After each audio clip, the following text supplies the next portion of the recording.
తీరుతాడు. అస్తు అస్తు అస్తు శుభమస్తు, ఇది జరిగి తీరుతుంది, ఇది నిత్య సత్యం. చాలు. ఏమయ్యా నువ్వు పొగట్టడానికి వచ్చావా ఇక్కడికి? పవన్ కళ్యాణ్ గురించి చెప్పడానికి వచ్చావా, లేకపోతే ఆయన గురించి గొప్పగా చెప్పడానికి, ఆయన్ని పొగట్టడానికి వచ్చావా అనుకోవచ్చు. మీకు ఒక చిన్న విషయం చెప్తున్నాను. ఆయన సంవత్సరం క్రితం చూశాను, 1 year బ్యాక్ చూశాను, మళ్ళీ ఇప్పుడు చూస్తున్నాను. మధ్యలో ఒకసారి ఏదో ఒంట్లో బాగోలేదంటే మాత్రం చూశాను.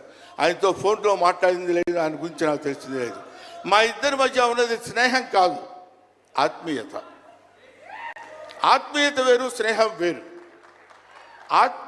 ఆత్మలు కలిసేటువంటి ఒక అద్భుతమైనటువంటి సంబంధం మా ఇద్దరి మధ్య ఉంది కాబట్టి మనం చెప్తున్నాం.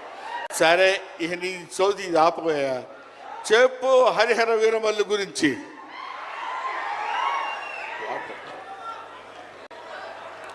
హరిహర వీరమల్లు ఇందాక తమ్ముడు భరణి చెప్పినట్టు, శివుడు ఒక్కడొస్తేనే, శివతాండవం చేస్తే 14 లోకాలు దద్దరిల్లిపోతాయని చెప్తారు. అవునా?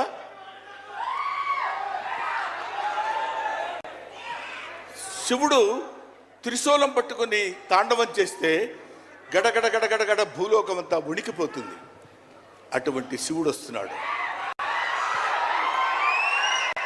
విష్ణుమూర్తి సుదర్శనాన్ని వదిలితే ఎంతో మంది శిశుపాలు నుండి సంహరించగలిగిన శక్తి ఉంది అతనికి.